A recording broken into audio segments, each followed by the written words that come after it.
hoy se celebra el Día de la Ciudadanía Americana y vamos a hablar un poquito de eso porque hay una ofensiva allá en la capital federal donde se mueven parte del componente de gobierno para hacer el reclamo de la estadidad por Puerto Rico conforme a una ley del 2020, la ley 167, y la gobernadora Jennifer González Colón indica que eso es lo que hay en la ley y que se justifica el gasto de dinero público para esos propósitos.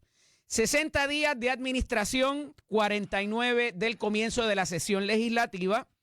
Así que hoy a las 6:30 estará con nosotros el representante Ramón Torres y a las 7:30 estará con nosotros Denis Márquez. Y quería comenzar por agradecer a los buenos amigos de El Choliseo con su nueva campaña que tienen en cuanto a las carteras.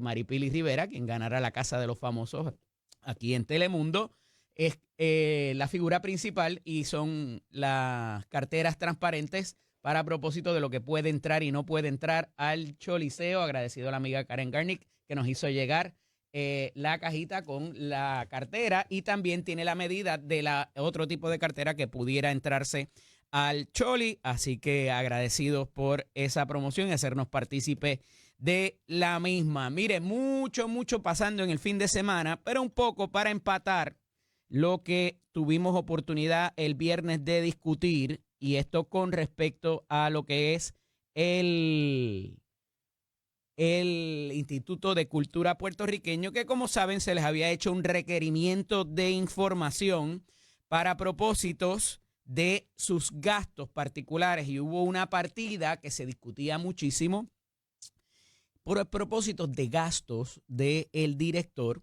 y que se proveyó esa información junto con un informe de cerca de 400 páginas y que había trascendido el jueves en la tarde de que había una funcionaria de adentro del Instituto de Cultura que dijo, eso que está ahí en esa tabla, le falta información que yo incluí.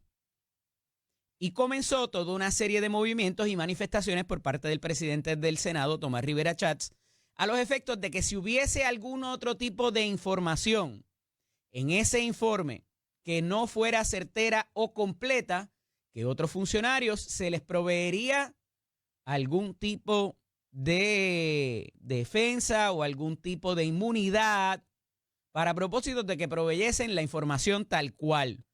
Hay unos anejos que se incluyen en esa información que no fueron publicados en la página del Senado. Esa es la información que me llega y que a eso por ahí pudiera ir el que no la información no estuviera completa. Pero, dada esa situación, el viernes en la tarde, el director ejecutivo del Instituto de Cultura puertorriqueño, que ha sido el director por los pasados 8 años, Carlos Ruiz Cortés, renuncia a su posición efectivo hoy. Hoy, lunes 3 de marzo, eso dejará atrás la controversia, se seguirá investigando, se proveerá información adicional que contrarreste lo que se presentó en ese informe. Pues mire, ese es el capítulo culminante de la serie, a ver qué ocurre, porque hay una manifestación de Tomás Rivera Chats con respecto inclusive a la renuncia del director Carlos Ruiz Cortés, diciendo hay amores que matan, y se limita a decir eso en torno a la renuncia y a toda esta controversia para con la exigencia o requerimiento del Senado que está facultado para pedir toda la información que necesita y más cuando hay un proyecto pendiente para unir al Instituto de Cultura, como en su día se hizo con la Compañía de Exportación y Comercio, como en su día se hizo con la Compañía de Turismo, de la cual hablaremos ahorita también, y para propósitos de ponerlos bajo la sombrilla del Departamento de Desarrollo Económico. Y tenemos otra noticia del Departamento de Desarrollo Económico, porque usted sabe que los lunes se nos acumula todas las noticias del viernes en la tarde y también las que pasan en el fin de semana, y no por eso vamos a dejarlas de destacar para ustedes porque tiene mucho que ver con lo que está ocurriendo en asuntos de gobierno, las transformaciones que pudieran haber por parte de la administración entrante ya a los 60 días de la misma. Saben que se prometieron unas cosas significativas para los primeros 100 días, ya ha pasado más de la mitad. Así que veremos a ver con qué se come ese combo, si viene con papitas y refresco, como siempre les digo. Otra cosa que sucede en el fin de semana, es esta vista donde se cita a 8 secretarios de agencia, una vista de confirmación, y allí estuvieron unas figuras que han tenido algún tipo de controversia y que se esperaba, como de hecho ocurrió, unas preguntas puntuales de los senadores para la confirmación de esa figura. Y me refiero al secretario de Recursos Naturales y a la secretaria de Justicia, Janet Parra, además de que hubo otros, estuvo el Procurador General, estuvo la Oficina de Transformación de los Recursos Humanos y otros adicionales que ya les había hecho el listado a finales de la pasada semana y que se dieron cita allí en paneles para que los diferentes senadores pudieran hacer preguntas, y entre ellos se destaca nuevamente la figura del senador Juan Oscar Morales con unas preguntas muy particulares, tanto para Janet Parra como para el secretario de Recursos Naturales, y la controversia que se ha suscitado para con unos y otros. También la senadora Nitza Morán y el senador del Partido Independentista puertorriqueño, Adrián González. Y dentro de la controversia particular de Janet Parra, que le he recalcado que habían 4 situaciones que ella iba a tener que explicar.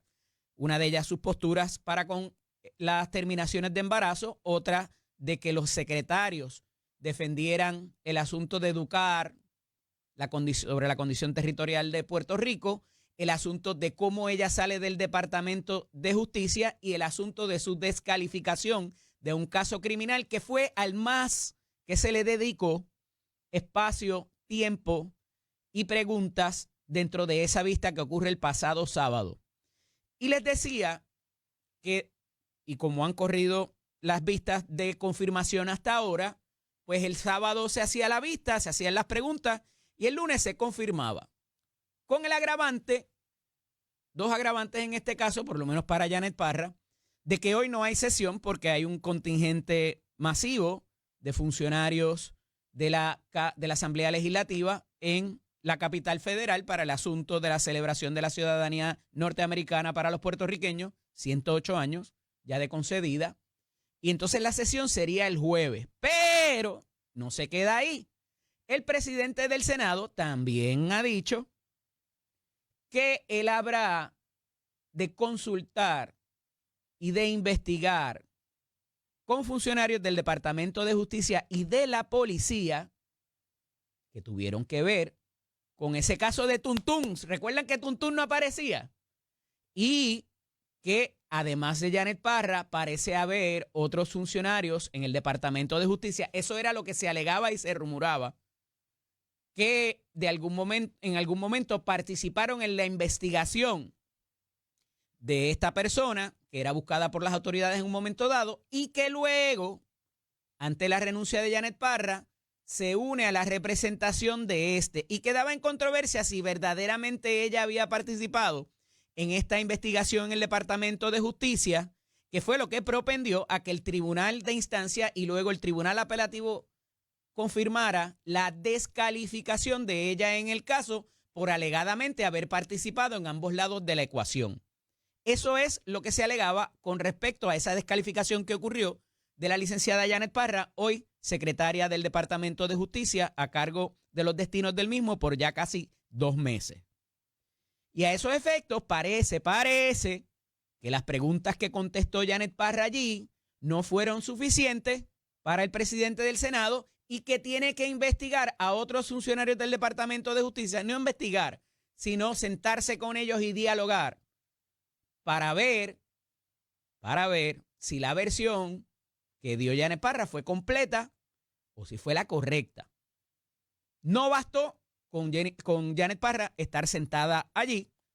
La gobernadora Jennifer González se reitera y dice, esta es la que va, esta es la mía, y yo confío en que me la van a confirmar.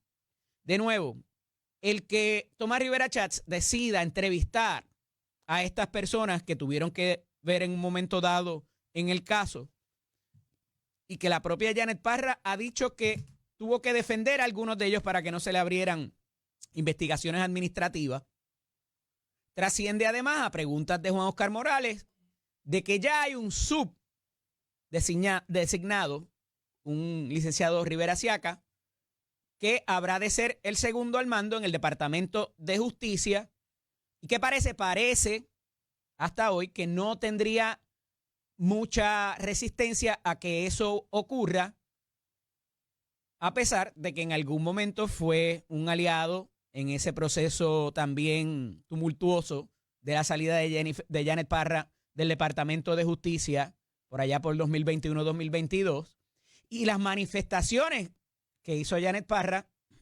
acerca de ese Departamento de Justicia de Domingo Emanueli, donde dijo ella en ese momento que se fabricaban casos y que ahí no había un buen ambiente. Eso fue lo que dijo la secretaria y obviamente pues es algo que tendrá que explicar en su momento porque no necesariamente mucho ha cambiado allí. Y entonces una de las cosas que se especula es que una vez fuera confirmada pudieran volar cabezas o rehacer todo aquello o quedarse igual, y en ese sentido habría que explicar esa parte. En el caso del secretario de Recursos Naturales, pues se le cuestiona acerca de la zona de marítimo terrestre, se le cuestiona también además de acerca de los permisos que se otorgan por parte del Departamento de Recursos Naturales, y él mismo dice, eso de esperar 5 años para un permiso es cosa del ayer, eso no va a pasar bajo mi dirección. Y dice más, dice, el boceteo en las zonas protegidas también se acabó. Digo, a menos que hayan 3,000 botes allí en un solo sitio, que se convierte en algo difícil. Y dice que va a subirle, va a aumentarle el sueldo a los vigilantes del Departamento de Recursos Naturales, que es quien tiene intervención directa con muchas de estas situaciones en el mar, en las reservas protegidas y cuando los botes, ¿verdad?, se aglomeran en un área en particular. Pero aborda a preguntas también el secretario de Recursos Naturales, a preguntas del senador Adrián González Costas del Partido Independentista Puertorriqueño, el asunto de la extensión, que le he hablado aquí a la saciedad, de los índices de quema de carbón para extender los mismos hasta el 2032. Como les he dicho, no necesariamente eso significa que sea AES, la compañía que actualmente opera esa planta, quien se quede, porque han manifestado que no es viable económicamente ese modelo de negocios, pero pudiera venir otro, por lo que nos dijo aquí la semana pasada el secretario de Asuntos Públicos, Irán Torres Montalvo. Trascendido eso, se le cuestiona al secretario de Recursos Naturales, que es quien tendría de alguna manera jurisdicción sobre esta quema de carbón que se hace con las cenizas y todo lo demás que tiene que ver con permisología para permitir ese tipo de tecnología. Y dice él, la generación es importante. Son una cantidad de megavatios de lo que consumimos anualmente bastante cuantiosa. Y le dice, senador, no podemos estar a vela. Entonces tenemos que decidir entre los estándares ambientales y estar apagado. Y yo creo que ahí, entre una cosa y la otra, me parece que todos pudiéramos estar de acuerdo, menos los que viven cerca, en que la generación toma prioridad sobre el asunto ambiental para propósitos de cuánto esto contamina a esa área o al país. Y a esos efectos, pues siempre ha habido esa controversia entre una cosa y otra. Claro, no es lo mismo vivir acá en San Juan que vivir en el área sur, cercano donde están esas cenizas que alegadamente se vuelan y se convierten en otro tipo de material muy nocivo a la salud, y que por eso se había hasta cierto punto entendido de que eso tenía que terminar y trascender a gas natural o trascender a cualquier otro tipo de tecnología para la generación, porque estas cenizas eran muy nocivas para el medio ambiente, más allá de los gases contaminantes que se emiten a la atmósfera con la quema del carbón. Así que es doblemente peligroso. A esos efectos se había tratado también o propuesto el asunto de convertirlo a gas natural. Eso no es inmediato, toma algún tiempo, pero esas son algunas de las cosas que aborda el secretario de Recursos Naturales. Y tuvimos también en la vista, se me olvidó mencionarlo, otro secretario que también tenía las castañas en el fuego por haber manifestado que habría de cancelar un contrato en esa dependencia, que él no sabía por qué lo iba a cancelar, ni sabía con quién iba a sustituirlo, pero iba para adelante. Y me refiero al juez Quiñones, que es el secretario del Departamento de Corrección y Rehabilitación, y que entiende de que en efecto hay que volar en canto a Physician Correctional y traer a otra persona, otra entidad, que sea quien lleve a cabo esas labores y esas funciones, por lo que ya sabemos del caso de aquel señor Ávila y del manejo que hubo interno y externo por parte de esa corporación que tiene contrato hasta el 2028, y dice el juez Quiñones que ya hay varias alternativas que se están evaluando para sustituir a Physician. Todavía queda pendiente el asunto de basado en qué de lo que hay en ese contrato se pueda cancelar. Eso no quedó del todo claro y el presidente del Senado lo había traído a la discusión pública en sus redes sociales, de que era importante saber bajo qué disposición o violación de disposición se podía cancelar ese contrato, porque si no pudieran haber otras consecuencias legales, y que para propósitos de la salud de los confinados, más allá de los servicios que provee Physician, había que también mejorar algunas de estas condiciones y lo que es las muertes de los confinados que se han incrementado recientemente, particularmente por la situación del fentanilo, y que debería de alguna manera aumentarse esa agrupación que hay con representación de diversas entidades que son quienes están investigando sobre estas fatalidades, a qué obedecen las mismas y las condiciones de los confinados. Eso le parece razonable al secretario. Y de nuevo, hoy no hay sesión. Habría que esperar hasta el jueves para ver si se confirma alguno de ellos o todo, además de las conversaciones o de las entrevistas que haya que hacer adicionalmente a diversos funcionarios para cuadrar lo que hayan dicho estos secretarios en su vista. Estuvo también por allí el secretario del Departamento de Seguridad Pública, que trasciende por manifestaciones de la gobernadora de que la policía, al igual que pasó con el Instituto de Ciencias Forenses, hay que sacarla, el negociado de la policía, hay que sacarlo de esa sombrilla, ponerlo solito, y cuantos más pudieran coger, pon ahí. Bomberos va a pasar lo mismo, manejo de emergencia, el 911.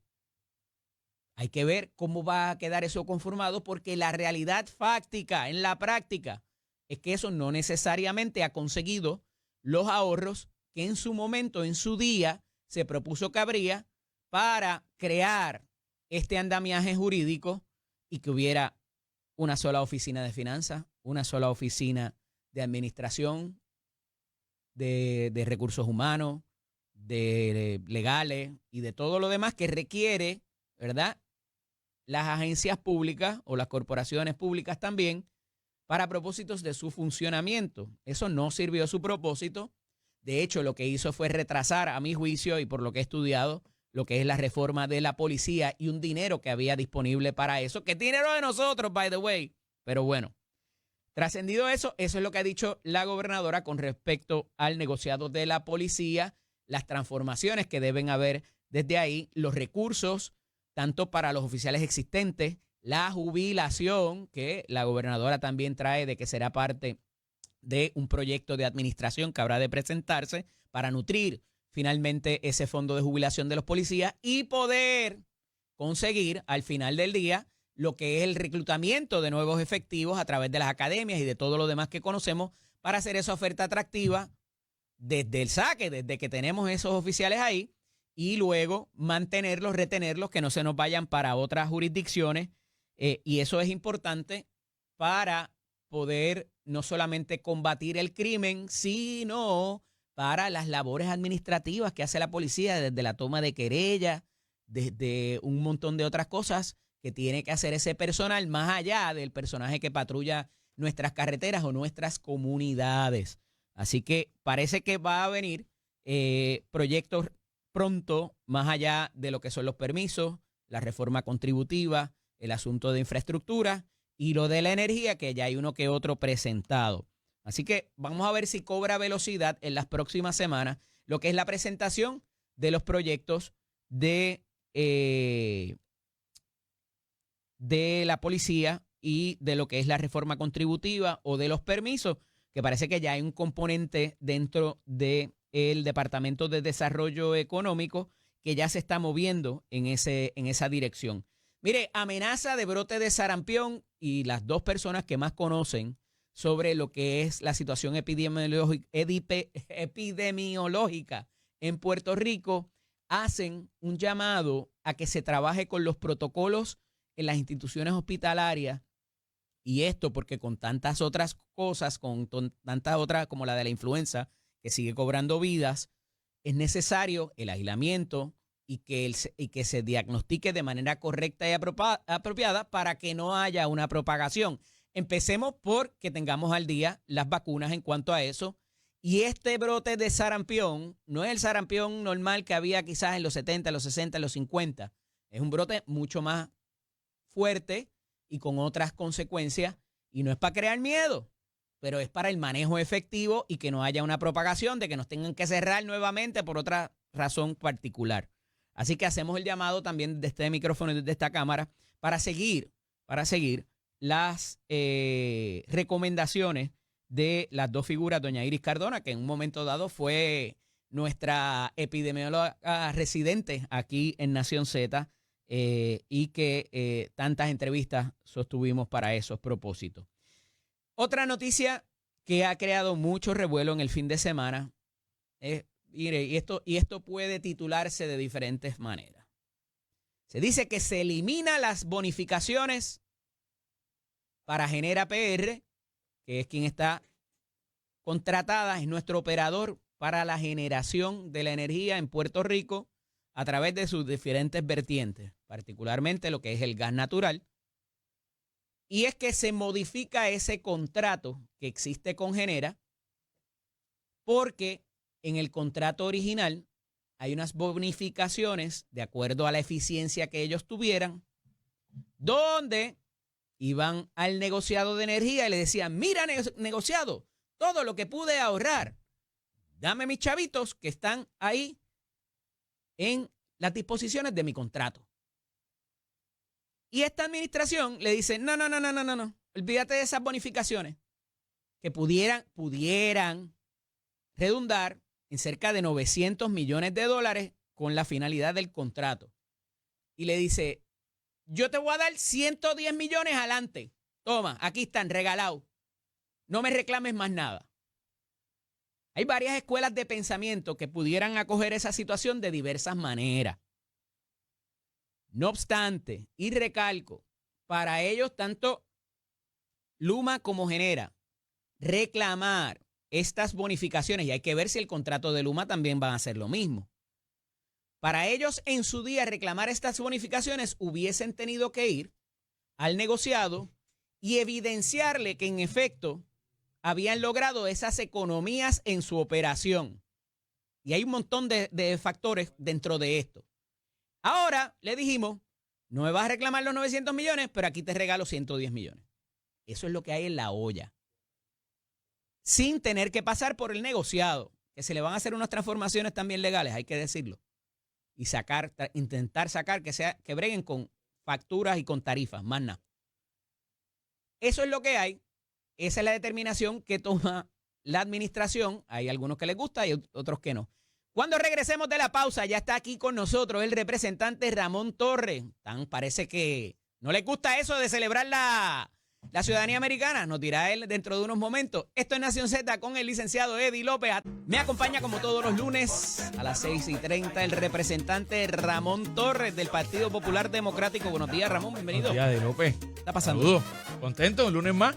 Y cuando es feriado se pone mejor. Machero, todavía, así es. Se pone mejor, ¿verdad? Mira, ¿cómo le explicamos al marciano que el Partido Popular se oponga a la ciudadanía, a la celebración de la ciudadanía americana? ¿Cómo es? No, el Partido Popular no se opone a la ciudadanía ni se opone a la celebración. ¿No? El Partido Popular se opone a que se gaste fondos públicos para adelantar algo que evidentemente no es lo que quiere toda la ciudadanía y en primer orden y en segundo orden, la realidad es que esta semana el Congreso está cerrado.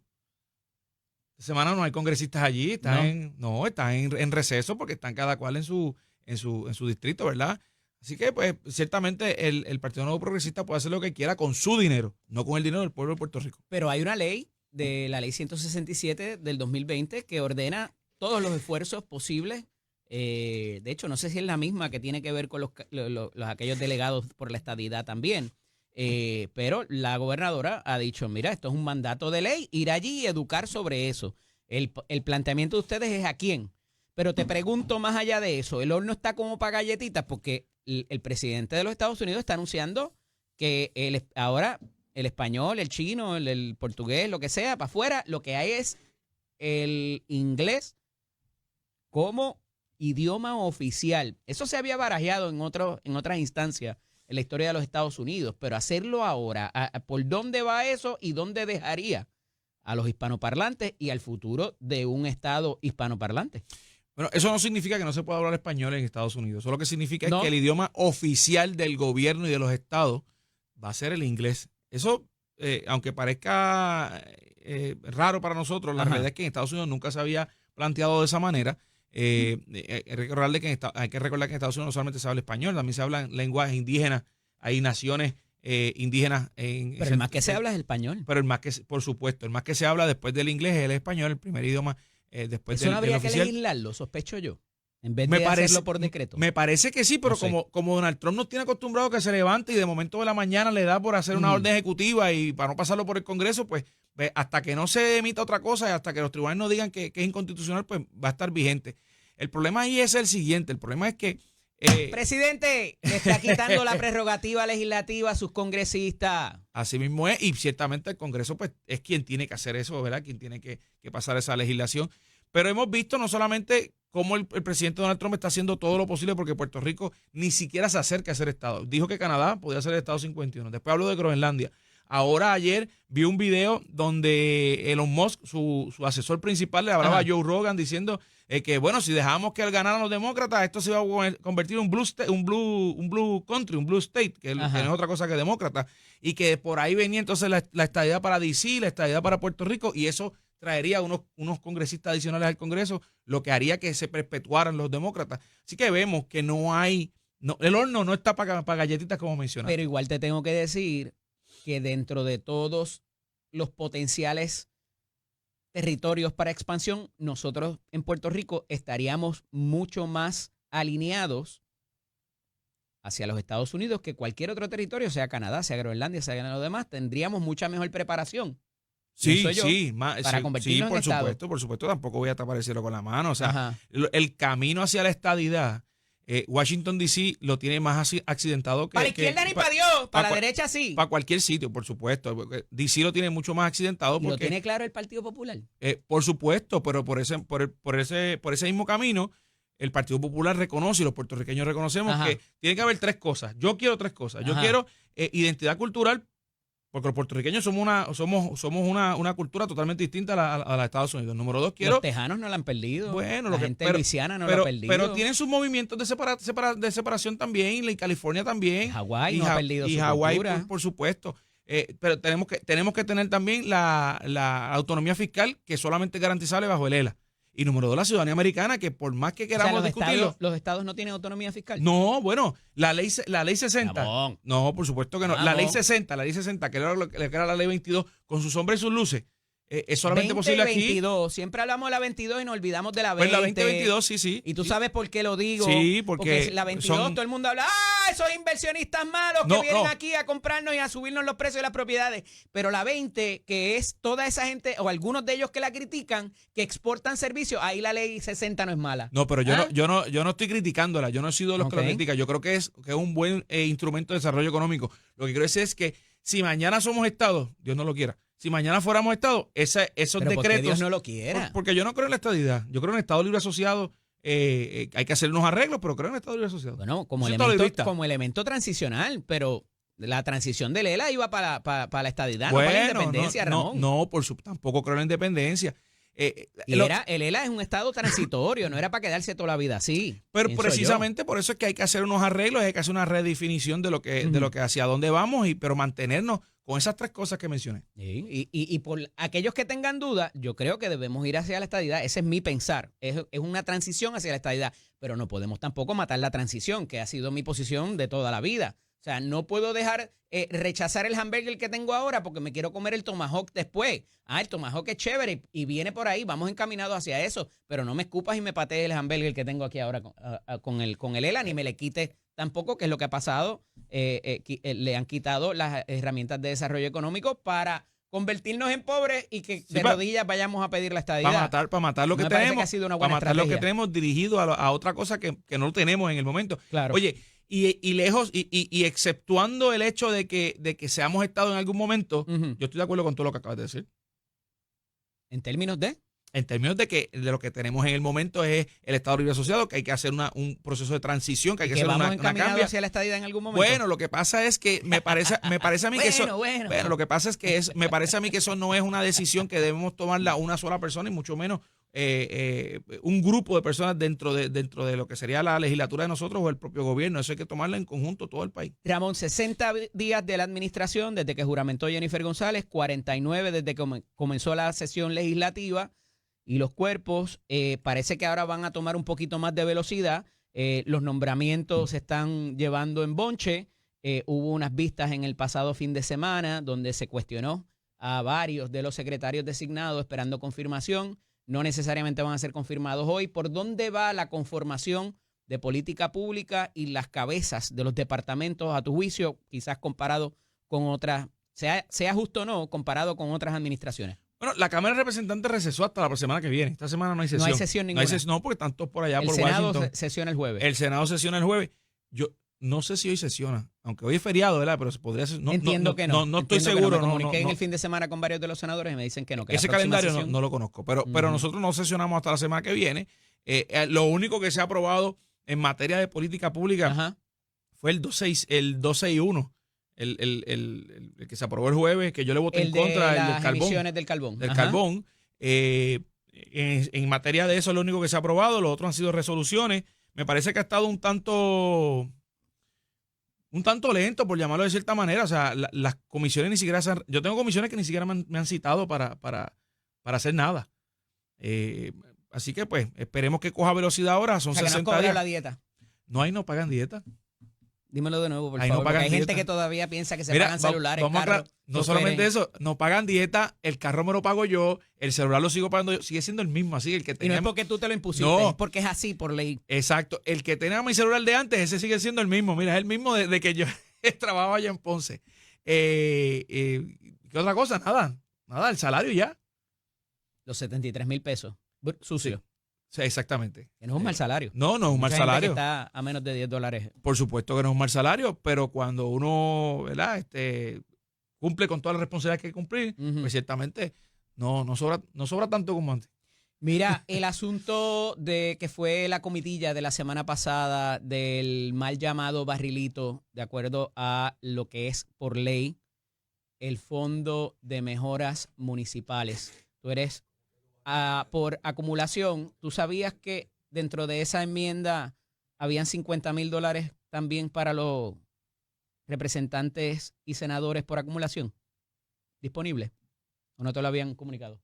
¿Enmienda que se radicó ahora? No, en la enmienda que ha sido notoria de diciembre del año 2020. Sí, que después no pasó, esa enmienda no pasó. Sí, pasó, claro que sí, claro que pasó. Pero, de ahí es que entonces se desprende toda esta comidilla que ha habido en el fin de semana. Pero yo no tengo acceso a ese dinero.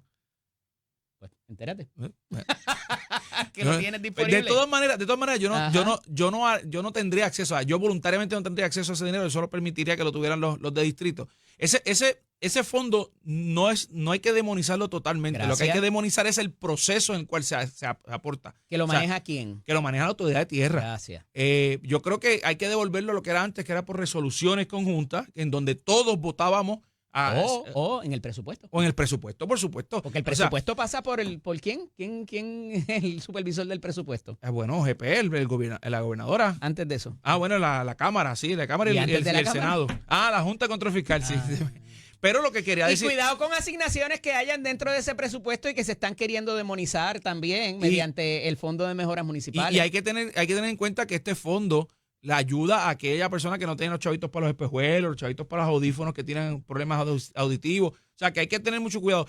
Que si hay una malversación, pues Quiero hay que investigarla. Que me digas de las agencias como tal, cómo están funcionando ahora con esta situación. Esto es Nación Z con el licenciado Eddie López. Aquí vive la política. Continuamos dialogando con el representante Ramón Torres. Ramón, te decía antes de irnos a la pausa que quería que me hablaras acerca de las agencias, lo que está pasando allí. Hubo una vista de confirmación el pasado sábado en Senado. Se hicieron unas preguntas muy interesantes por parte de los senadores Juan Oscar Morales, Nitza Morán, así también como Adrián González Costa y el presidente del Senado, claro. Pero hay diversas controversias dentro de las agencias que han seguido como que rodando y no necesariamente se han resuelto en estos 60 días. Quizás, ¿verdad?, sea injusto pretender que se mejore una situación que lleva años, ¿verdad?, en cada una de estas. Pero al final del día esto va a la ejecución para la cual llamaba la gobernadora, que iba a hacerse diferente de la administración de Pedro Pierluisi. ¿Cómo lo interpretas? ¿Cómo lo ves? Dentro de particularmente, mira, lo que es justicia, recursos naturales y corrección, que tú la conoces muy bien. No, fueron las 3 agencias que estuvieron el fin de semana. Hubo 8, pero 3 de las más. Pero esas fueron las que el foco estuvo allí.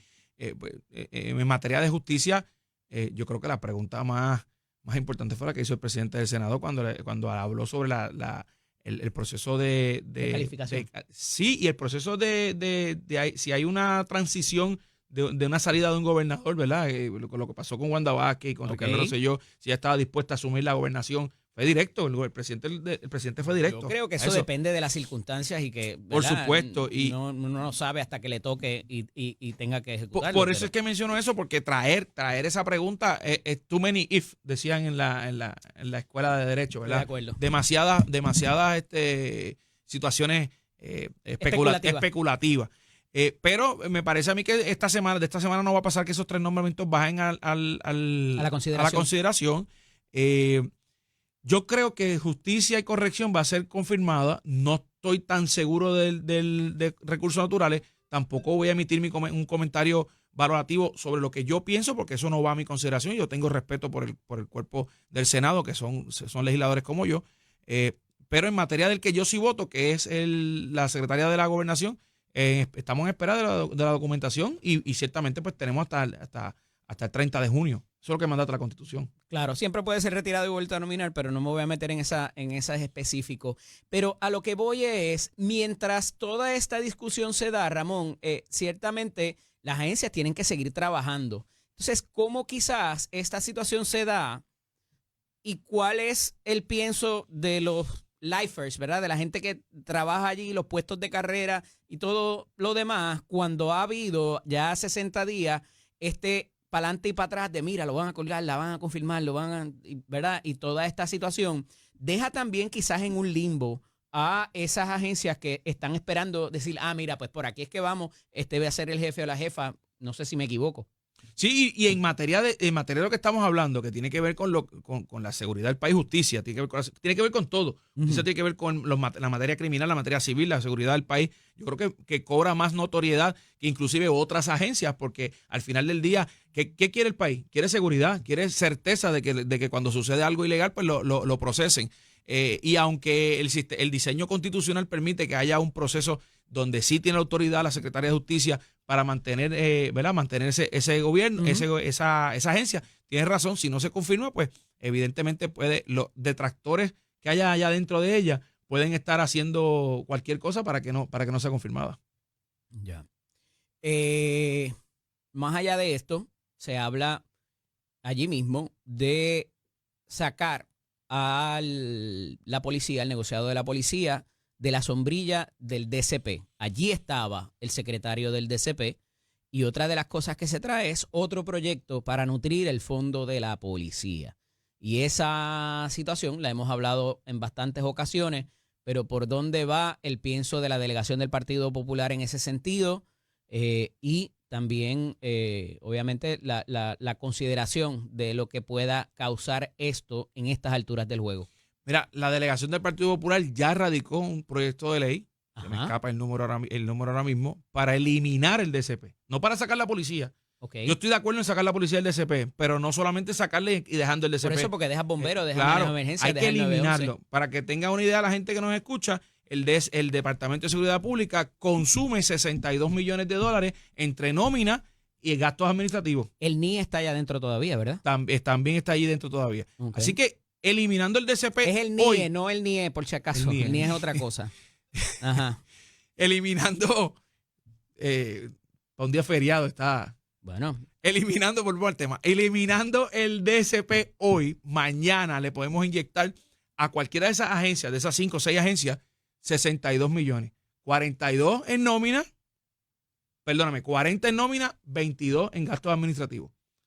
Yo creo que es lo lógico y que es lo constante. Aquí funcionamos hasta desde los inicios del gobierno, allá y vamos a hablar de esta constitución. Uh-huh. Desde el 52 al 2017 funcionamos sin un DCP. Y la cosa funcionaba para bien o para mal. Y me parece a mí que esa capa burocrática, todos podemos estar de acuerdo que no hace falta y que nos sacar a la policía no solamente, sacar bomberos, manejo de emergencias, emergencias médicas, el 911 y el ¿qué? ¿Cómo fue que tú dijiste? el NIE. El NIE. Que no es lo mismo. Que no es lo mismo. Mira, entre otros asuntos que pasan también en la administración pública, esto del Instituto de Cultura, ¿cómo se lo explicamos al marciano, Ramón? Evidentemente. Allí había un reinado que hacían lo que le daba la gana y que tenían el país de alguna manera aislado o ¿verdad? Sin ningún tipo de fiscalización. Es buena idea ponerlo bajo la sombrilla del desarrollo económico. ¿Cómo lo ves? Yo no creo que sea buena idea ponerlo bajo la sombrilla del desarrollo económico, pero me parece a mí que tampoco es descabellado pensar que el presidente del Senado tiene razón en el sentido de que allí lo que había era una despilfarro de fondos públicos que no se puede justificar. O sea, todo tiene, yo no estoy seguro, yo no tengo información de allí dentro, pero todo parece pensar, todo tiende a demostrar que sí, que eso es lo que estaba sucediendo. La renuncia del director, ¿verdad? Recientemente, después de lo que pasó, la información que se solicita, las expresiones que hace el presidente del Senado, aquellos de que estén allí dentro y sepan que hay información falsa, vengan acá que no les va a pasar nada. Eso huele a inmunidad, ¿verdad? Eso huele exactamente. Eso sin haberlo dicho, yo creo que es lo más cercano a dar inmunidad. Y en ese sentido, ¿se desprotege la cultura por poner el instituto bajo la sombrilla de desarrollo económico a tu juicio? No necesariamente, pero no creo que sea la mejor opción, porque ciertamente sería crear un brazo, ¿verdad? Un espacio dentro del desarrollo económico con todo el que tenga expertise. O sea, todas las personas que del instituto van a ir ahí a trabajar con ese expertise sobre lo que es preservar la cultura, pero como que no encaja. O sea, ahorita hablábamos que por qué Autoridad de Tierras tiene que desembolsar dinero en aquel caso, en el Fondo de Mejora Permanente. Pues entonces, ¿por qué desarrollo económico, que lo que hace es otra cosa, tiene que estar preservando cultura o quizás manteniendo edificios? Vamos a hacerte una más fácil. Deberían estar inmersos en la otorgación de permiso, el Instituto de Cultura. ¿Qué los faculta a ellos para detener un permiso? Bueno, actualmente como estamos todos, pero ¿debería pasar? A mi juicio no. A mi juicio no, porque evidentemente a veces no, la mayoría del tiempo el desarrollo económico de lugares históricos. Y más cuando los propios arqueólogos de allí se convierten en activistas, tú sabes. Ahí Se la buscaron. Llegamos. Mira, ¿ya diste tus 250 pesos? Sí. ¿Ya cumpliste con tu cuota? Cumplí con mi cuota. ¿De qué estoy hablando? Cuéntame. De la cuota que tenemos todos los electos dentro del Partido Popular anual, de $250, y que nos habían dado un plazo hasta el 28 de diciembre. A la medianoche. El presidente habló ayer y sacó la lista completa en un email. Sacó la lista de los que pagamos. Eso es lo que pagaron. Esos fueron los que pagaron. Sí, porque ahí estoy yo. No diga, esa lista estoy yo. O sea, pero usualmente la lista es la de los morosos o la de los que incumplen. ¿Qué pasó? No, porque lo que se hizo fue que se sacó la lista de los que pagaron, de los que pagamos. Yo estoy allí. Y para que los populares por deducción sepan quién fueron los que no pagaron. Pero si las elecciones son en el 28, bueno, lo que pasa es que cuando uno aspira por un partido, uno tiene la responsabilidad de mantener ese partido, porque la realidad es que gran parte de la responsabilidad de que yo esté donde estoy hoy es de la insignia de la pava. Y hay que ser responsables con el reglamento del Partido Popular. Claro, hay quien tenga sus razones y hay quien tenga sus explicaciones, pero esas eso... cantidades? ¿Vinieron así del desfile? ¿Se las inventó para los voces? ¿Cuál es la meta? Esa cantidad siempre ha estado allí. ¿Siempre? ¿Desde cuándo? No, siempre, porque... No sé desde cuándo, pero antes de que para los alcaldes es distinto, para los... No. Todo el mundo es lo mismo. Todo el mundo electo es lo mismo, excepto a los legisladores municipales, que son $120. Ok. Pero legisladores, o sea, ¿Y el representantes, que no senadores y cumpla con alcaldes... eso, qué le pasa? Bueno, no sé, pues yo cumplí. Ajá. Yo cumplí. Bueno, pero es que te tienen que dar las reglas del juego. Bueno, es que está en el reglamento, lo que pasa es que no me acuerdo ahora mismo qué es lo que pasa. Pues como yo cumplí, Ya. Está ahí. Ok, y recaudaron una cantidad significativa en el mes y pico que lleva ya de presidente. Sí, por supuesto, el número que me viene a la mente son $18,000. Había una cantidad adicional, pero el número redondeado es $18,000. ¿Qué más debe cambiar en la colectividad y cuán pronto, a tu juicio, Ramón? Es una pregunta interesante porque deben cambiar muchas cosas. Yo creo que debe cambiar la frecuencia con que nos reunimos, aunque ya se está dando, ¿verdad? Llevamos muy poco tiempo para establecer que ha habido un cambio en eso, pero la frecuencia en que nos reunimos debe cambiar. Yo creo que debe cambiar en el sentido de cuando hay actividades del Partido Popular que los incumbentes, no es que debemos, es que tenemos que estar allí. Tenemos que apoyar el partido, la marca, la insignia. Eso es lo que nos llevó allí. De los votos que yo saqué, el 60-65% fueron íntegros. ¿Cuán efectivo ha sido Pablo José en su fiscalización del gobierno aquí y en los asuntos de la capital federal? Mucho, porque tenemos una visión de que podemos ganar las próximas elecciones y eso solamente se logra porque hay una buena efectividad en todos los temas. Gracias, Ramón. Gracias a ti. La semana que viene, lunes. Dios mediante, a discutir los diferentes asuntos. Mire, el alcalde José Guillermo Rodríguez pudiera declararse culpable pronto y también hay unas enmiendas a la renovación de permisos. Les hablo en unos minutos acerca de eso y ahorita estará con nosotros el representante Denis Márquez. Esto es Nación Z con el licenciado Eddie López. Como les dije antes de irnos a la pausa, tengo algunos asuntitos que hablar con ustedes antes de pasar con el representante Denis que estará con nosotros próximamente. Tranquilo, todavía no. Denis Márquez estará con nosotros. Y entre otras cosas, mire, aquí tenemos ya que dejarnos del ay bendito y de la gente que se opone a todo, mano. Estamos opuestos a todo y a favor de nada. Resulta que hay una propuesta para municipalizar el sistema educativo. Con lo cual yo tengo mis reservas, pero no es que tampoco me opongo. Porque evidentemente, si el alcalde quiere coger más fuerte, otras responsabilidades, cuando no han podido con muchos de los balnearios, de los parques y de todo lo demás, pretender también administrar las escuelas, a menos que tú tengas y puedas demostrar una capacidad para el mantenimiento y para todo lo demás que eso requiere. No es que cuando me den los chavos, entonces hablamos. No. Tú tienes que tener ya un plan, por si acaso no te llegan los chavos. Vamos a empezar por ahí.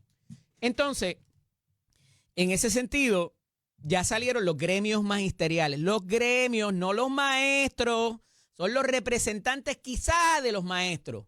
Y muchas veces en diferentes discusiones públicas vemos cómo los maestros y los gremios no necesariamente van en la misma línea acerca de un tema. ¿Y por qué?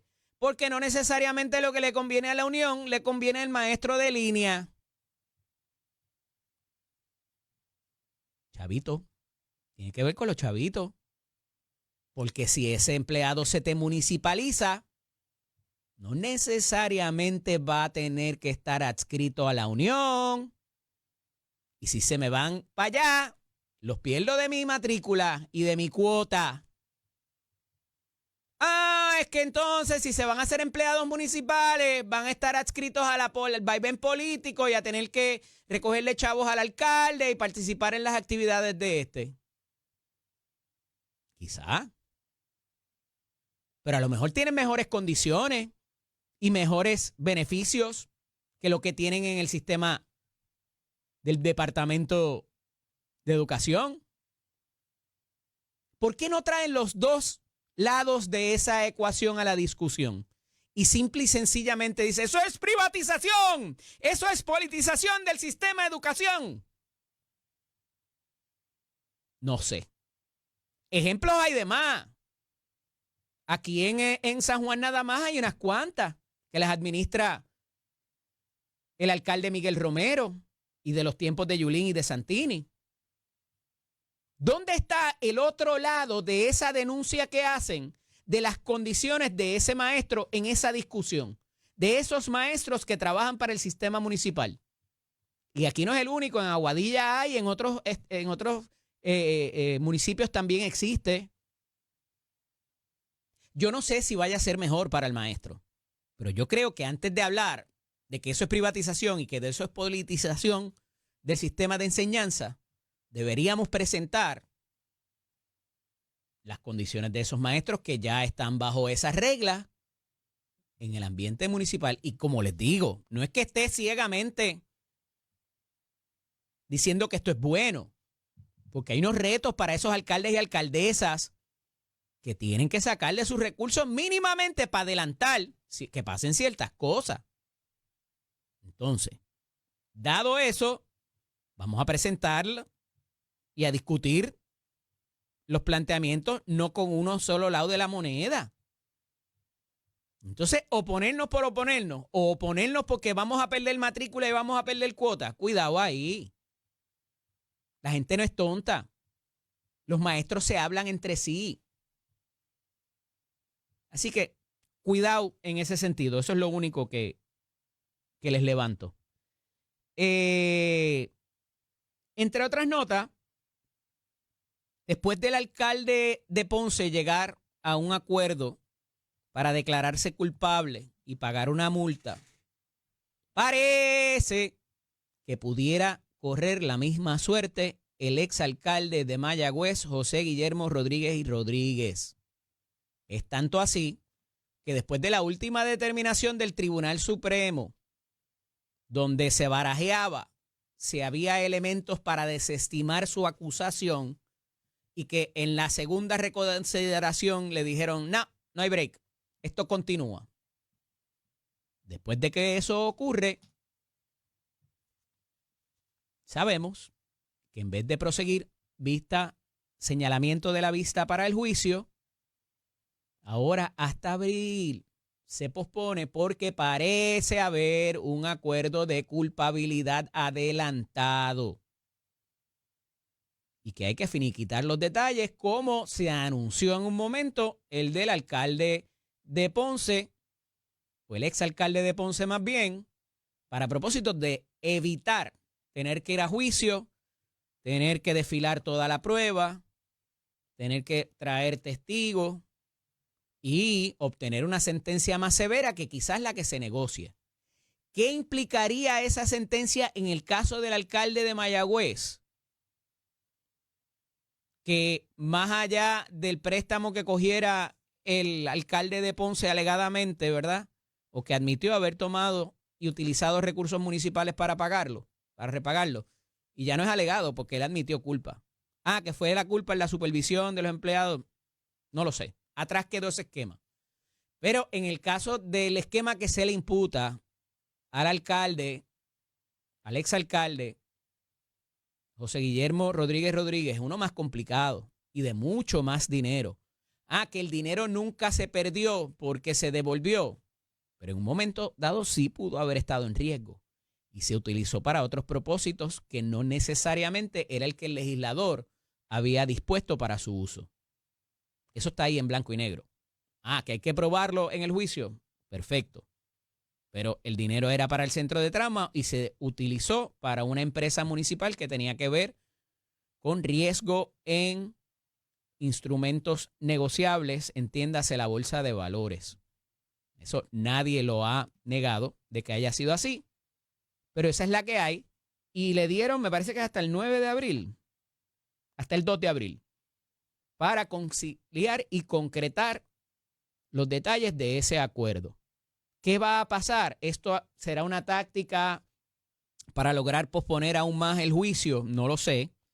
Pero de lo contrario, el Ministerio Público a través de la oficina del panel del fiscal especial independiente, no me parece que se prestaría para estolear en buen español puertorriqueño, retrasar el comienzo de este juicio que parece haber bastante evidencia para probar lo que se le imputa el alcalde hizo. Otro asunto que me parece importante compartir con ustedes es unas enmiendas que se proponen a la ley de permisos. Y esto pudiera tener que ver con esa reforma de permisos que se quiere lograr. A mi juicio, yo creo que va a haber que tener legislación aquí que no necesariamente se puede hacer por órdenes administrativas u órdenes ejecutivas. Y esto tiene que ver con la renovación de los permisos. Y me quiero detener sobre esto. Hay mucho negocio nuevo que solicita y en ese espacio donde el negocio nuevo solicita su permiso, a lo mejor había otro negocio anterior. Eso no es lo que estamos hablando aquí. Estamos hablando del famoso permiso único que usted renueva de año en año en su negocio. Negocios desde 30 años de existencia hasta algunos de un año para otro. Es bien poco probable, a menos que usted haga una remodelación y que tiene que pedir permiso al municipio y que tiene que pedir permiso al gobierno estatal cuando hace las remodelaciones. Ahí están las banderitas, ¿verdad? Cuando usted hace un cambio sustancial, hay manera de detectar ese cambio y entonces cuando usted renueve ese permiso, pues se le piden cosas adicionales porque hubo cambios ahí. Pero si no hay cambios, hay sitios que en 30 años no amplían nada ni cambian nada. ¿Por qué te tienen que pedir tanto papeleo para renovarte el maldito permiso? Y que a veces, aún renovando el permiso, te trancan la operación porque te falta alguna otra cosa. Y a mí nadie me lo contó. Lo conozco de primera mano, por lo que desarrollo mi práctica. Y tienes endosos de municipio, tienes endosos de salud, tienes endosos de bomberos, tienes endosos de 20 otras cosas más. Tanto ha cambiado de un año para otro el tener que solicitar todas esas cosas. Pues mire, están proponiendo de reducir o eliminar inclusive alguno de estos requisitos. Y entre ellos, y me parece interesante y muy justo, el hecho de que si no hay suficientes inspectores de salud, si no hay suficientes inspectores de bomberos, ¿cómo tú vas a penalizar a una empresa que está continuando sus servicios? No es que llegó nuevo, no es que nadie sabe qué es, no es que nadie sabe qué va a operar. Ese establecimiento ya ha estado ahí brindando su servicio. Y entonces, hasta que al ser humano que dirige o que hace la inspección no se le ocurra venir a ese negocio, no puedes operar. En serio, mano. De un día para otro eso te puede cambiar. Porque este ser humano no está disponible para poder hacer la inspección de todos los negocios que tienen que renovar. Es el absurdo. Y el llamado que yo he hecho con mi experiencia desde este micrófono y de esta cámara, ¿sabes qué? Renuévalo automático. Y yo en algún momento habré de ir. Si cuando llegue veo que estás en violación, la multa va a ser atmosférica. Que no te puedas recuperar. Porque yo te di break a que siguieras operando. Aquí no tienes ningún tipo de excusa. No te detuve la operación. Pudiste seguir pagando tus empleados, pudiste seguir pagando tus responsabilidades. Pero volviendo a lo que se propone en esta instancia, es decirle, ok, en 30 días tiene que venir ese inspector a supervisarte para tu permiso. Si en 30 días él no ha venido, se da por bueno, como si te lo hubiese inspeccionado, hubieses pasado la inspección.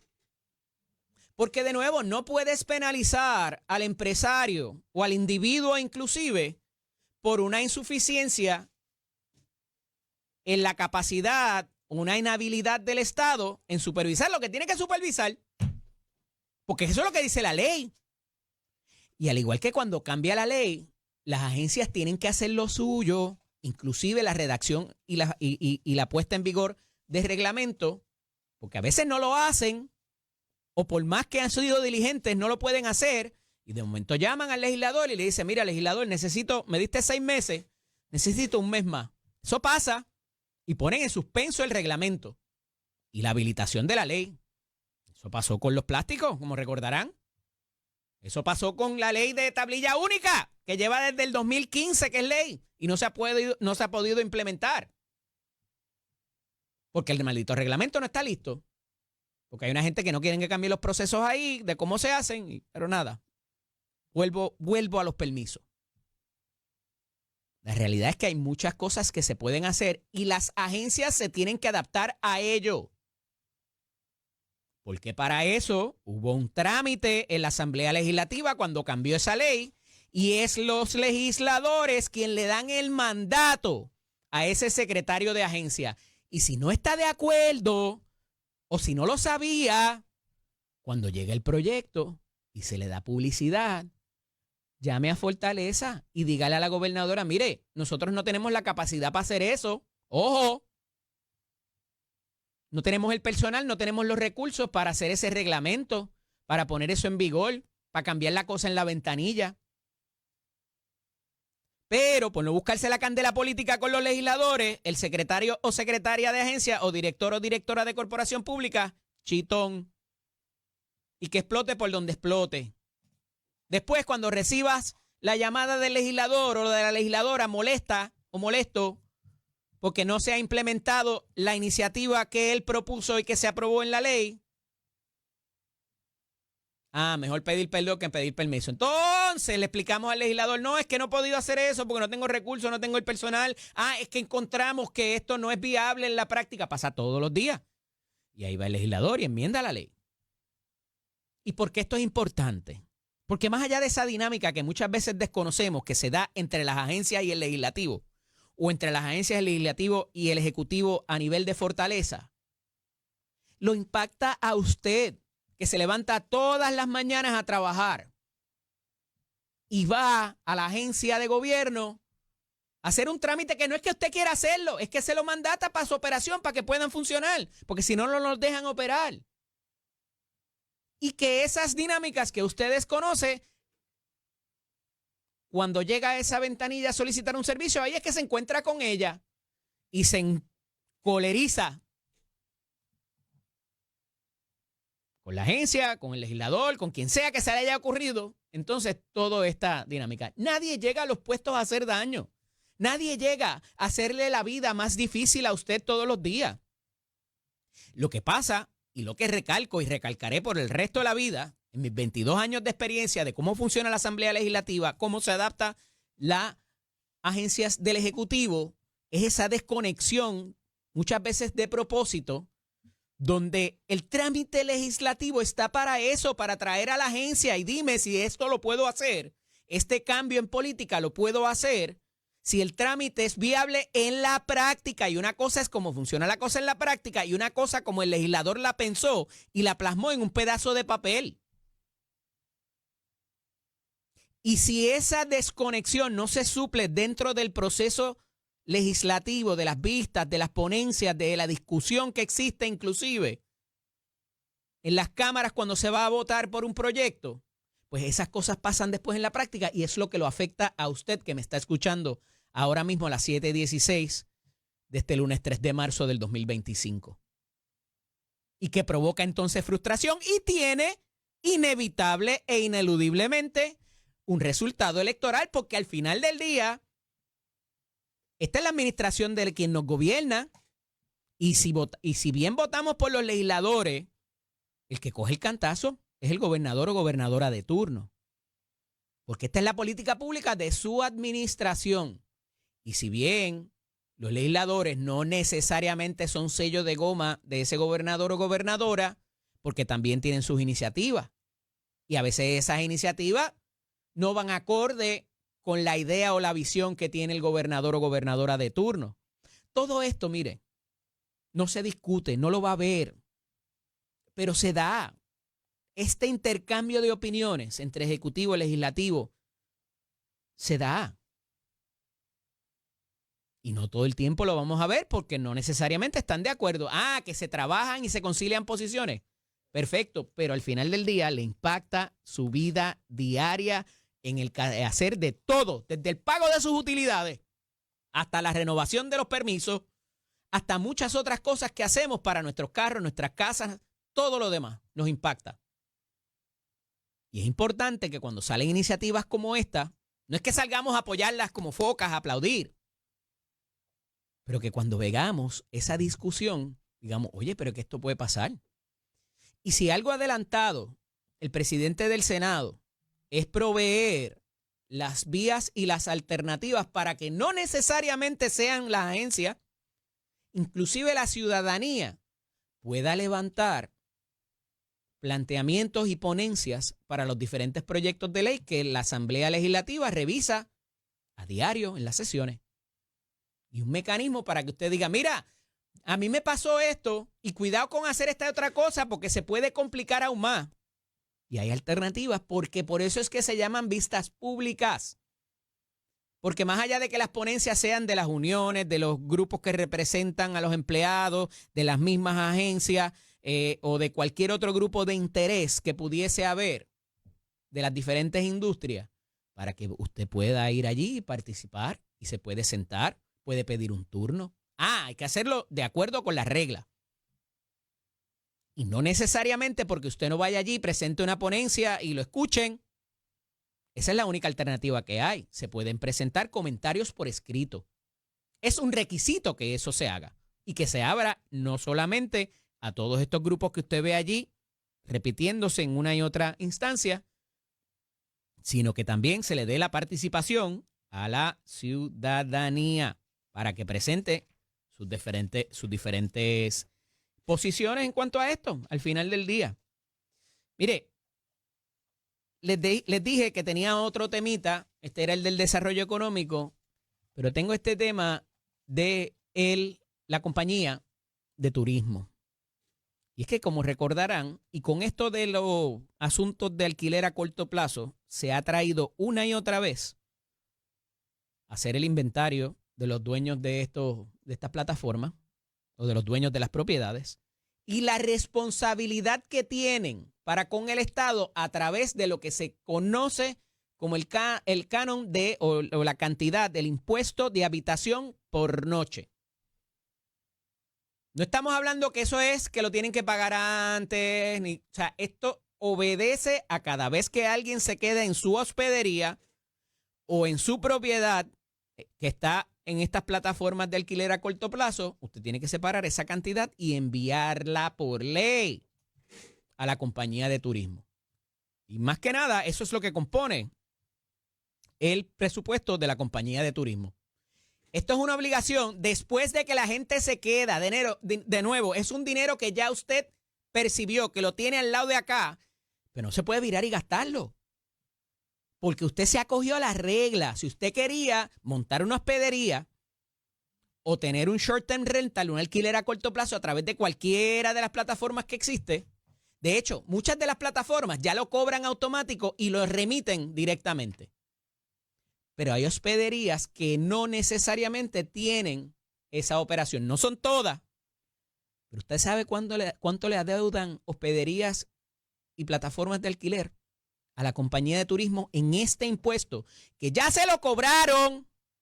Porque cuando usted revisa esa factura de cuando usted se queda en una hospedería, ya ese impuesto está ahí. Se lo están cobrando a usted.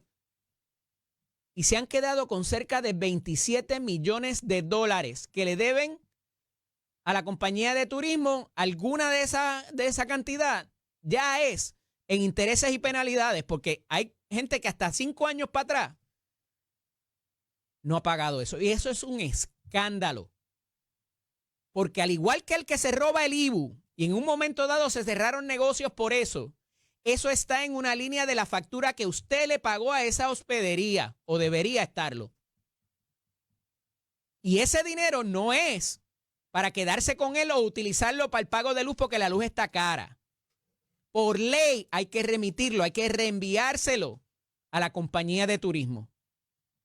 ¿Qué van a hacer con eso? ¿Cómo lo van a cobrar? Porque de nuevo va a venir el ay bendito ahora. Es que tuvimos que utilizar el dinero para mejoras o para el pago de luz y de agua que está cara y hay X números de familias. Que si me cierran la hospedería o me penalizas más fuerte, entonces voy a tener que botarlo. Pero ¿y cuando lo cobraste? En las temporadas que hubo récord aquí de gente que nos visitaba después de la pandemia. Tu deber no era utilizar ese dinero porque se lo cobraste al cliente como la impuesto de habitación por noche. Y de nuevo, tenemos la experiencia de lo del IBU y atacaron muchísimo al pasado senador Zaragoza cuando fue secretario de Hacienda, porque cerró negocios que le cobraron el IBU a usted en los bienes y servicios que dieron y no lo remitieron al Departamento de Hacienda como es su responsabilidad. Ya eso es más difícil ahora, con la implementación de Suri, de las planillas y toda esta otra cosa. Y es una irresponsabilidad. Y no podemos seguir con el ay bendito, porque se me afecta en la familia, como el del Banco de Desarrollo que les había relatado hace unos meses, donde se acogieron a unas condiciones de un préstamo. Ah, que el banco te daba break. Pues ese era ese banco. Pero la naturaleza de esas carteras de préstamo es que se vende y el que venga detrás a comprar esa cartera no necesariamente te va a dar el mismo break. Y no te puedes venir a quejar ahora porque esas fueron las condiciones por las cuales tú firmaste. Cuando regresemos, hablaremos con el amigo Denis Márquez, representante por el Partido Independentista Puertorriqueño, a ver qué nos dice sobre estas políticas de Trump y demás y de lo que se está dando a nivel internacional. Y un poco lo aterrizamos, como siempre, aquí en Puerto Rico, de todo el impacto que pudiera haber, no necesariamente va a ocurrir. Cuidado con eso cuando les dicen, imagínate, vamos a perder tantos fondos. Los fondos están congelados y los están evaluando. Esto es Nación Z con el licenciado Eddie López, telefónica al representante Denis Márquez del Partido Independentista Puertorriqueño. Buenos días, representante, bienvenido nuevamente. Bueno, todo radio escucha. Saludos. Representante, hoy se celebra o se conmemora el Día de la Ciudadanía Norteamericana. En su casa allá en Gurabo va a haber barbecue y fuegos artificiales. ¿Celebrando eso? No, pues es un día que se impuso como parte de la historia de Puerto Rico y es un día es un día, para mí es un día común y corriente. Lo único que no hay trabajo en el Capitolio, pero estaré trabajando desde mi casa. ¿No tiene nada que celebrar usted entonces? Para nada, no hay nada que celebrar. Yo creo que no nos olvidemos que la ciudadanía norteamericana fue una imposición en Puerto Rico como parte de ese proceso de mantener el territorio no incorporado en Puerto Rico y que es parte de esa estrategia norteamericana que incluso a la gente que preservaba la ciudadanía puertorriqueña pues iban a tener menos derechos que mantener la ciudadanía norteamericana y es parte de esa realidad política de Puerto Rico, pero sobre todo de la política colonial de los Estados Unidos de principios del siglo XX. Pero muchos ciudadanos de las naciones latinoamericanas quisieran tener ese beneficio de esa imposición, como usted lo dice. Bueno, hay muchos norteamericanos que quisieran tener otras ciudadanías también para poder moverse por el mundo, porque al fin y al cabo la ciudadanía no es otra cosa que la posibilidad de tránsito en otros países. Pero no veo mucha gente renunciando a ella, es lo que quiero decir. No, bueno, pero y tú no ves, pero es que la realidad en Puerto Rico, aquí se hizo un experimento jurídico de renuncia y no dio ningún tipo de resultado. Y la realidad que en esto uno también tiene que ser práctico. Esa es la realidad colonial, esa es la realidad jurídica y eso es lo que hay. Miren Europa, la gente tiene múltiples formas de moverse porque tienen más allá de su ciudadanía o nacionalidad de su país, pues es parte de una Unión Europea. Yo conozco de gente en Puerto Rico que nacieron o tienen ascendencia en España, en Inglaterra, en otros países y tienen han sacado su ciudadanía o su nacionalidad de esos países como parte de esa realidad de globalización del mundo. Pero dentro de esas realidades, cuando usted llega a cualquier país y abre esa águila, ese librito azul con esa águila, es muy distinto inclusive al de las estrellitas de la Unión Europea, ¿o no? Que dicen, pase por aquí el ciudadano americano. Hombre, pero bueno, yo las veces que he viajado con el pasaporte de los Estados Unidos, pues me tratan como cualquier persona extranjera que llega a cualquier otro país y me parece que es parte de esa realidad política que se da. Yo creo que el librito con el águila no nos tratan mejor que a un ciudadano de otra nacionalidad. No, yo creo que nos tratan como cualquier otra persona que viaja en otro país. Habrá lugares en que habrá algún tipo de relación más estrecha, ¿verdad? Y habrá lugares en que incluso te cobran una visa de entrada. Ajá. Yo creo que convertir la ciudadanía en una especie de santoral me parece que es parte de un discurso anexionista y no es otra cosa que una realidad jurídica política que tiene uno y que no hay otra alternativa que dentro de nuestra situación colonial mantenerla dentro de lo que existe. Cuando nosotros los que aspiramos a la independencia, pues aspiramos a tener nuestra ciudadanía puertorriqueña y el que quiera mantener la ciudadanía americana, pues también tiene derecho a mantenerla como parte de su realidad. ¿Usted renunciaría política a ella si fuéramos independientes, Bueno, representante? estoy segurísimo que sí. Si eso significaría que me impide algún tipo de entrada rápida a los Estados Unidos Ahí no, ahí no, ahí no. cuando tengo la mitad de Ajá, la mitad de mi familia en los Estados Unidos, claro.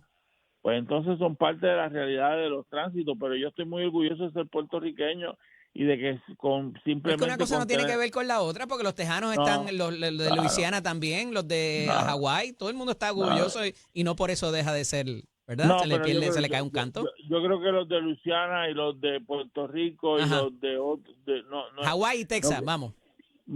ni creo que hay unos sectores ahí que como parte de su realidad política han ido cambiando su Su retórica. mirada, pero me parece que uno no puede comparar es cierto, los estados de los Estados Unidos con la realidad nacional de Puerto Rico. Me parece que hay unas diferencias bastante, y además la historia, a mí me parece interesantísimo cuando yo escucho a los estadistas hablar del proceso de la estadidad de Hawái, cuando cuando fue parte de un proceso que no tuvo que ver nada con la realidad hawaiana, tuvo que ver con la realidad como parte de tener una pared de los Estados Unidos en la zona del Pacífico post Segunda Guerra Mundial, cuando había una Qué realidad. bueno que lo pone en el post Segunda Guerra Mundial, porque lo que pasó allí empezó antes, en el 2900, y la gente lo ata a la Segunda Guerra Mundial, que fue 48 años o 50 años después. Qué bueno que lo pone en perspectiva, porque eso, el conejo corrupto, no parece que no se ha enterado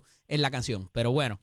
Representante, para propósitos de la delegación del Partido Popular, ha denunciado y ha criticado la situación de que se utilice dinero público para mover el contingente del PNP a la capital federal a, de alguna manera, hablar o educar sobre la condición territorial o inclusive impulsar la estadidad.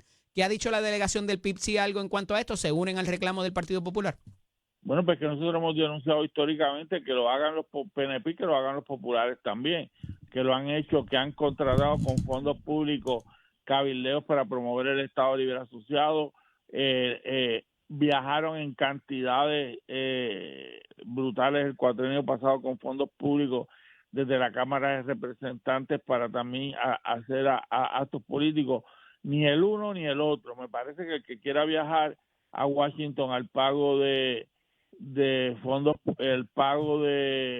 con pago de fondos públicos, este tipo de viajes, pues me parece que deben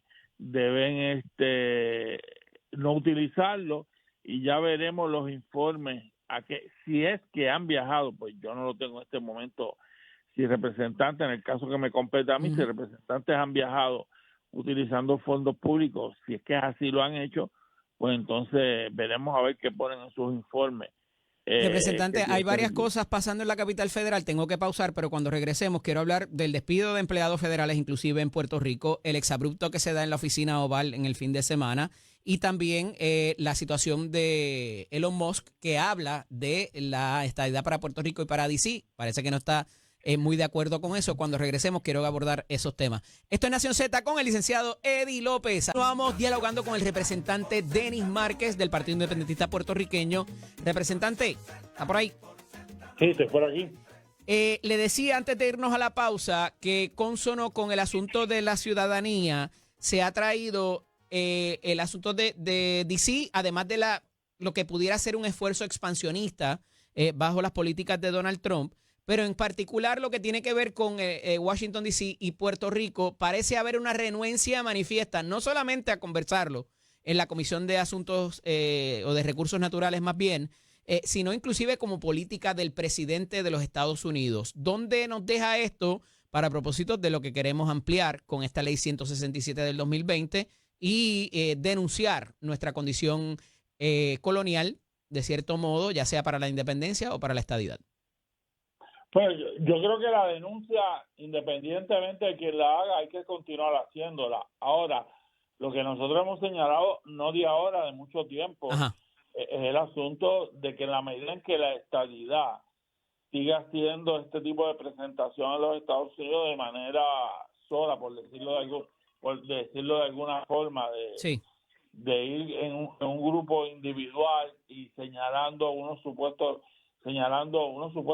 resultados, porque están ahí, unos resultados de unos plebiscitos, no va a haber ningún resultado. Y ese planteamiento, que aunque no es nuevo, el planteamiento de rechazo a la estadidad por sectores del gobierno de los Estados Unidos, algunos son más vocales, otros son menos vocales, está ahí presente. Y me parece que también eso le unimos a la orden administrativa, a la orden ejecutiva del español, por más que podamos señalar Ajá. múltiples asuntos, es otro cantazo más a un fin de semana de presentación en sociedad de la estadidad en los Estados Unidos por parte de un grupo de gente del PNP, de legisladores, de miembros del gobierno y activistas políticos. Pero esas políticas particular junto con quizás la congelación y evaluación de fondos, la imposición de aranceles y tantas otras cosas que se han anunciado como políticas ejecutivas, yo tengo mis sospechas de que va a requerir legislación y de que en algún momento va a seguir trancándose la cosa hasta que no actúe el Congreso. Pero, Sí, claro, ¿dónde nos deja eso a nosotros como territorio? Y lo uno también con los despidos de empleados federales, porque tiene que ver también la eficiencia quizás que se solicita de esas entidades que nos dan servicio en Puerto Rico. Claro, pero una cosa, Eddie, es el asunto jurídico, ¿no? Y el asunto de hasta dónde puede llegar una orden ejecutiva, que yo creo que todo va a haber algún momento dado pronunciamientos del Tribunal Supremo de los Estados Unidos. Yo creo que van a marcar la ruta de una vez y por todas hasta dónde puede llegar una orden ejecutiva. Yo creo que llegó el momento, porque es una cosa, nunca habíamos visto, yo no recuerdo, en la historia de los Estados Unidos, una cantidad de órdenes ejecutivas que cambian política pública, que incluso que en la práctica han cerrado agencias de gobierno y ya se habla de que obviamente eso es imposible sin el aval del Congreso de los Estados Unidos. Yo me sospecho, representante, que se va a materializar eso que usted acaba de decir en la parte migratoria, porque hay una ley de migración y hay una ley de migración, ¿verdad? Con sus enmiendas y sus cosas, pero es parte del Congreso esa prerrogativa de demarcar lo que va a ser inclusive los reglamentos de cómo manejar la migración, de alguna manera documentada, ¿no? Y algo tendrían que decir en cuanto a eso, y esos son los casos que mayormente están adelantados en su tracto para llegar al Tribunal Supremo. Fueron de las primeras. Ajá. Y hay la American Civil Union, múltiples organizaciones. Ayer veía en la prensa norteamericana el traslado de inmigrantes a Guantánamo y pleitos sobre eso, vendrán pleitos de la Agencia de Ayuda Internacional, donde han despedido, básicamente han eliminado la agencia de SUFAT, tú sabes, han votado a tanta gente. Vendrán los reclamos del derecho propietario de los empleados federales a su empleo. Mano, no todo el mundo puede haber estado bajo probatoria de los que han votado, número uno. Y claro, tiene que haber habido gente que votó por Donald Trump ahí, representante. No, claro. Y creo, bueno, yo he escuchado gente también en la prensa norteamericana decir que dicen despedidos que votaron por Donald Trump, lo dijeron públicamente. Y ojo con el periodo probatorio bajo una ley federal de empleo público vis a vis un periodo probatorio en la empresa privada. No necesariamente es lo mismo. A nivel de gobierno hay un principio que el periodo probatorio es que no puede ser tampoco arbitrario el despido, es que no cumpliste con el periodo probatorio, por una serie de fundamentos. Bueno, y el ¿no? asunto de que es como una sábana, le tiran a todo el mundo de que no cumpliste con tu eficiencia sin que haya parámetros o estándares citados en esa... Que los están en los reglamentos y que los están incluso en las leyes, los están en... Ajá. ¿Y quién dispuso para esas leyes? Claro, el Congreso de Estados Unidos. Y por eso va a haber muchos de estos asuntos. Yo creo que van a tener las Cortes de Distrito Federal, Sí. van a estar repletas de pleitos por todos lados, particularmente la de la zona de Washington DC, pero veremos a ver cómo... Pero lo que la termina. chava y viene, pasan cosas, representante. Y aquí está lo que yo pienso, ¿verdad? Sin hablar de grandes conspiraciones ni nada. Esto Donald Trump lo sabía, que iba a tener resistencia y oposición Claro. y hasta uno que otro revés en las cortes. Y si no, se lo tienen que haber dicho sus asesores. Pero más allá de esto, hay cosas pasando internacionalmente. Y le traigo lo que pasó en el despacho Oval la semana pasada con Zelensky. Para mí eso fue un pantallazo. Ellos le dijeron, mira, vamos a ser bien fuertes contigo y te vamos casi a faltar el respeto, pero después te vamos a ayudar.